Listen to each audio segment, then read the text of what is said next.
Karena di rumah itu aku sempet yang bisa tiap hari tuh nangis tanpa alasan.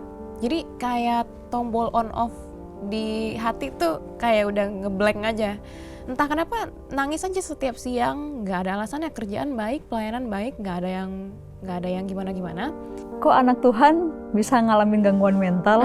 Nah itu gimana tuh kamu akhirnya bisa menemukan kenapa sih kok anak Tuhan itu bisa juga loh kena gangguan mental? Iya, menurut kamu kenapa?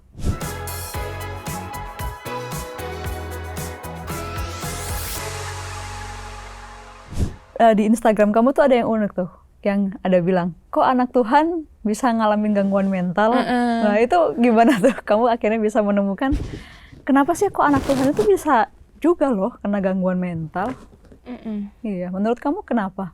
Sebenarnya kalau buat aku gangguan mental itu kayak GAD lah atau OCD atau apapun. Menurut aku itu cuma nama aja sih. Menurutku nama aja, tapi sebenarnya semua orang tuh punya masalah sih. Gitu. Karena kan kita tinggal di dunia yang nggak sempurna, yang udah jatuh ke dalam dosa gitu. Pasti kita dibesarin dengan keluarga yang nggak sempurna gitu. Jadi pasti setiap orang punya bagasi-bagasinya sendiri gitu. Jadi sebenarnya semua anak Tuhan atau di luar Tuhan semuanya punya sesuatu yang salah gitu. Cuma ngaku atau enggak gitu aja sih. Tapi bukan berarti aku bilang kayak semua orang punya gangguan mental ya. Tapi maksudnya semua orang punya sesuatu yang salah. Pasti ada sesuatu yang harus terus diberesin gitu. Nah terus akhirnya kamu ke konseling kan, ke psikiater. Terus treatment apa sih yang mereka kasih ke kamu? Kalau psikiater aku tuh dia kasih aku obat sih. Terus sama dia menggali-gali aku percaya kebohongan apa nih selama ini gitu, apa yang salah yang aku percayai. Terus dia bilang kalau aku cerita, dia bilang ganti ya, pikir yang benar ya, pikir yang benar. Terus kamu harus sabar, ingetin terus yang benar selama 21 hari gitu. Misalnya kita percayanya A gitu, terus kita harus ingetin terus yang B. Tapi nggak lama yang A muncul terus di pikiran kita karena udah percayanya yang A kan. Dia bilang ingetin lagi. Dia bilang untuk mengubah pola pikir yang baru itu butuh 21 hari. Jadi kita nggak bisa langsung percaya sama sesuatu yang baru. Gitu. Terus kalau konselor ya digali sih gambar dirinya. Digali apa yang salah, sama sih. Sama. Sampai sekarang berarti kamu masih ngelakuin treatment bareng mereka? Iya. Masih kontrol sih. Oh masih kontrol. Tapi puji Tuhannya ya getting better sih. Tadinya obatnya 1 gitu. Awalnya setengah naik 1 karena kayak kurang 1 terus turun lagi setengah, terus sekarang udah 1/4 gitu. Jadi nggak bisa langsung lepas, ini mesti pelan-pelan. Berarti prosesnya nggak instan gitu ya? Iya, itu kan perubahan mindset ya, nggak bisa instan ya. Jadi bukan masalah kita mau ngusir rasa cemasnya aja gitu, tapi apa yang di dalamnya yang lebih penting. Akarnya tadi, gambar dirinya yang lebih penting gitu. Oke. Kalau kayak gitu tuh bisa sembuh total nggak sih, Kris? Sembuh total? 100% hilang gitu? Sebenarnya mungkin aku nggak bisa bilang itu ini juga sih ya. Makanya kita mindsetnya bukan itu tuh, nggak lihat itu sebagai sakit gitu. Kita nggak lihat itu sebagai sakit, kita lihat itu sebagai ya proses aja gitu. Sebagai proses hidup aja gitu. Jadi aku percayanya kita semua sih ya sudah dipulihkan sama Tuhan gitu. Ya kalau kita ngelihatnya itu sebagai sakit ya kayaknya nggak sembuh-sembuh gitu. Kita lihat itu sebagai proses hidup aja sih. Karena kan memang itu perubahan mindset gitu. Bukan masalah dari cemas jadi nggak cemas gitu. Tapi dari pikiran lama ke pikiran baru. Nah menurut kamu kenapa peran Tuhan itu sangat penting banget ya di dalam kesembuhan kecemasan ini? Kenapa kok nggak ya udahlah kan secara medis gini. Kenapa ada peran Tuhan yang harus ada di dalam situ? Ini bener banget sih, peran Tuhan tuh penting. Jadi memang konselor, psikiater, psikolog itu menolong. Tapi kesembuhan ya datangnya cuma dari Tuhan, pemulihan datangnya cuma dari Tuhan. Karena kembali lagi ke tadi ya, yang bisa ganti kebohongan dengan kebenaran sejati itu ya cuma Tuhan gitu. cuma firman Tuhan, perkataan Tuhan yang hidup gitu. Kita nggak bisa ngandelin manusia gitu. Karena temenku ada yang sekolah konselor juga ya. Dia kan jadi ada banyak tes gitu ya, banyak tes konselor apa gitu. Terus dia menemukan bahwa semua orang tuh hasil tesnya itu nggak ada yang sempurna gitu. Hasil tesnya nggak ada yang sempurna gitu. Jadi sebenarnya kalau kita ngandelin manusia, kita mau konseling seperti apa, ujung-ujungnya sebenarnya dead end aja gitu. Karena semua orang rusak kan gitu. Jadi siapa yang bisa memberikan pemulihan dan kesembuhan ya cuma Tuhan. Firman Tuhan apa yang kamu pegang terus setiap saat? Aku suka Yesaya 43 tuh. Don't be afraid, I've redeemed you, I called you by name, you are mine. Aku senang aja sih sama ayatnya. Jadi kan dia bilang I have redeemed you. Aku telah menebus kamu, aku panggil kamu dengan nama kamu adalah kepunyaanku gitu. Jadi ada nama lama yang diubah sama nama baru yang Tuhan udah kasih. Tuhan panggil kita dengan, selama ini Tuhan ciptain kita dengan nama A gitu. Tapi selama ini kita percayanya dengan nama B gitu. Jadi setiap kali Tuhan panggil, sebenarnya Tuhan panggil kita dengan nama A gitu. Dan kalau ketika Tuhan udah panggil nama kita tuh langsung pulih gitu, kita tuh langsung pulih gitu. Kayak misalnya aku suka ngerasa kayak hidupku nggak cukup, aku nggak cukup baik gitu. Tapi tuh Tuhan ingetin aku suatu hari, bahkan dari namaku gitu, Kristi gitu. Tuhan, sebenarnya mamaku sama papaku kasih itu singkatan nama mereka gitu. Tapi suatu hari tuh Tuhan reveal juga nama artinya juga adalah Kristi itu Christ is enough. Jadi aku sebenarnya nggak pernah kurang gitu, sebenarnya aku cukup gitu. Bahkan nama aku yang nama tengah, nama Melea gitu, Tuhan tuh bukain juga artinya gitu. Aku cari di Google tuh kan dari bahasa Ibrani ada di Alkitab Melea itu artinya cukup dan akan mencukupi, lengkap dan akan melengkapi gitu. Jadi setiap kali aku lupa sama siapa aku gitu, ketika ingat nama asliku apa kata Tuhan, itu membalikan otakku lagi kepada Tuhan gitu. Itu sih. Ini bukan cuma untuk aku gitu, untuk semua orang gitu. Tuhan panggil kita dengan nama kita seperti dia membentuk kita sebagai apa, sebagai siapa gitu, bukan seperti kata dunia. Kamu waktu datang ke Tuhan, kamu pernah nggak sih ngerasa kayak malu atau ngerasa nggak layak? Pernah sih, waktu ada yang judge bilang kamu kurang doa gitu dan kamu ada yang salah sama hubunganmu dengan Tuhan, makanya kamu ngalamin ini. Itu pernah sih.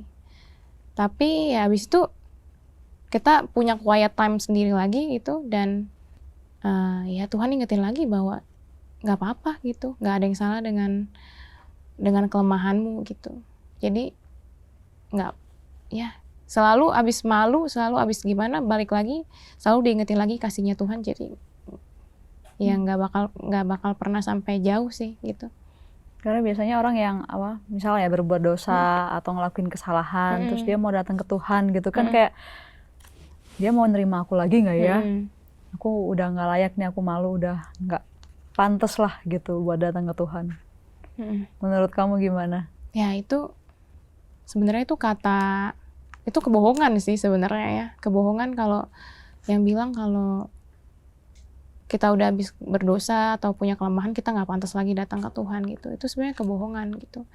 Justru Bapa mau kita kalau jatuh ya kita baliknya ke dia gitu. Kayak orang tua kita aja gitu. Kalau misalnya habis salah, pasti orang tua kita justru mau kita datang ke mereka supaya mereka bisa tuntun lagi harusnya gimana gitu. Bukannya malah menjauh gitu.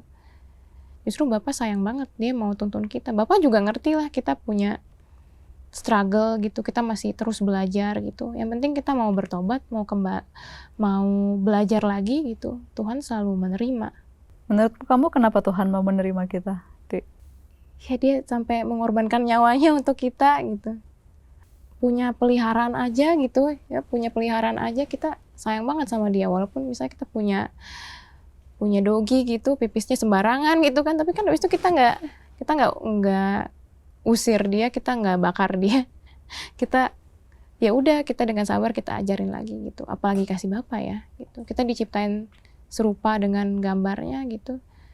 Sampai dia tuh di Mazmur 139 kan, kejadian kita ajaib dan dahsyat, dia udah memikirkan kita segitu demikian rupa kita akan seperti apa karakternya, nanti tujuan hidupnya seperti apa gitu. Dia sudah punya plan yang besar gitu untuk kita. Jadi sampai se-thoughtful itu, jadi dia sayang banget sih sama kita. Terus gimana kamu bisa maintain keadaan kamu yang sekarang ya? Kan udah lebih baik dari yang dulu. Gimana kamu bisa maintain itu terus?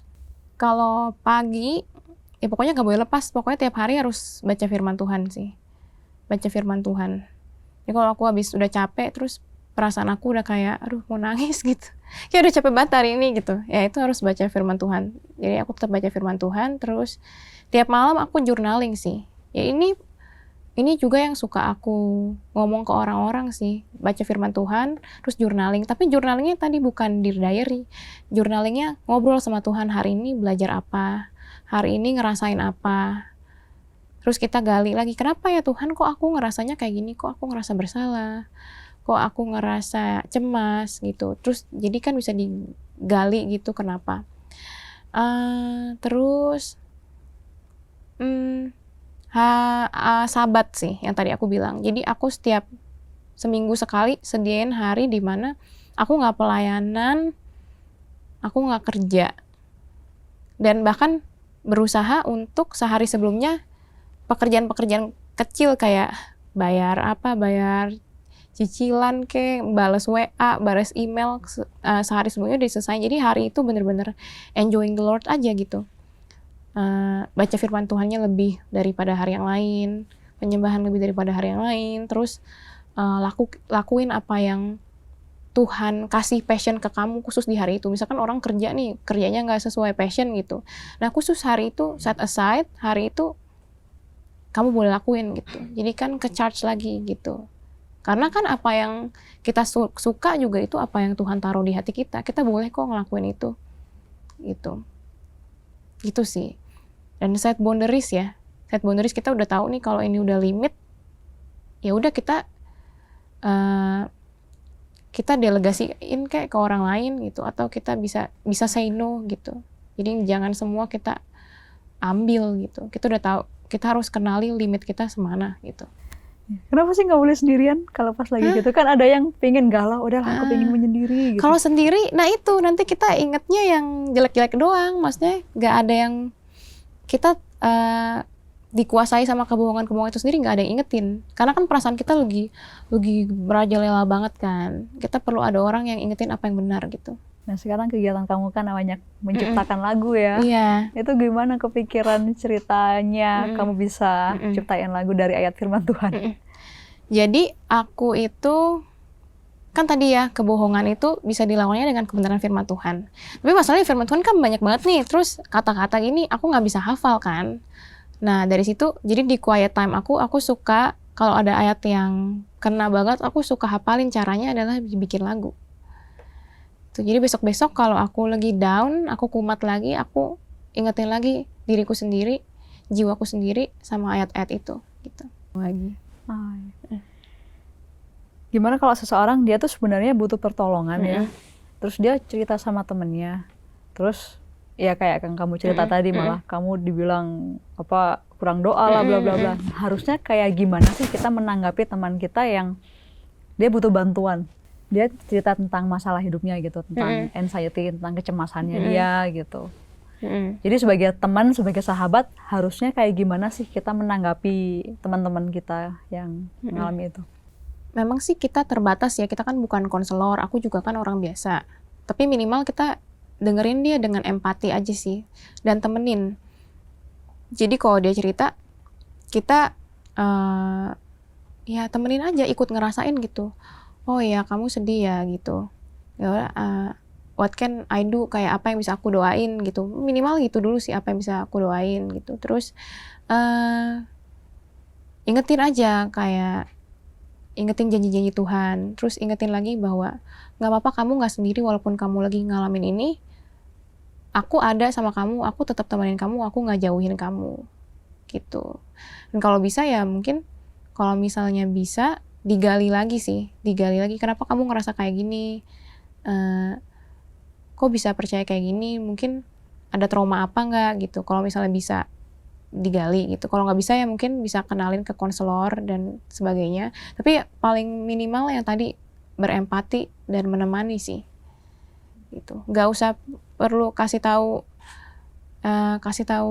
ABCD dulu gitu, berempati dulu sih sama temenin, dan ingetin bahwa kita nggak akan tinggalin dia, karena kita nggak akan tinggalin dia dan kita nggak akan benci dia, karena biasanya orang yang ngalamin ini kan ngerasa bahwa kalau saya reveal pasti orang bisa ngejauhin saya gitu sih.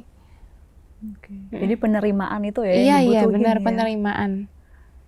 Penerimaan terus nggak ngejudge gitu ya. Iya. Soalnya kan sekarang di sosial media sekarang ini banyak yang jadi netizen gitu kan. Iya. Dia ada yang reveal dia kenapa terus langsung dijudge sama netizen gitu ya. Berarti kita harus sebagai anak Tuhan, kita malah harus jadi kebalikannya ya. Iya. Cuma memang gitu sih ya, kadang kalau nggak ngalamin nggak bisa relate ya. Tapi aku bersyukur sih ada orang-orang yang dia tuh nggak ngalamin, tapi dia mau nemenin, itu ada banget dan itu gift banget sih memang. Ya, semoga semua teman-teman bisa ditemenin lah sama orang yang mau belajar ya, minimal mau belajar ya. Iya, sama mau belajar kali ya, mau belajar terus harusnya gimana sih gitu. Jadi nggak cuma kayak, aduh nangis lagi gitu, tapi mau belajar gitu. Ya, gitu sih. Untuk teman-teman yang rasanya udah mentok banget dan sampai kepikiran mau bunuh diri, teman-teman mesti ingat teman-teman nggak sendiri ngelaluin ini gitu. Banyak kok orang yang ngelaluin ini dan mereka bisa survive gitu. Teman-teman datang dulu cari help gitu. Cari help, masih ada harapan gitu. Tuhan Yesus bisa sembuhin teman-teman, bisa pulihin teman-teman, jangan menyerah.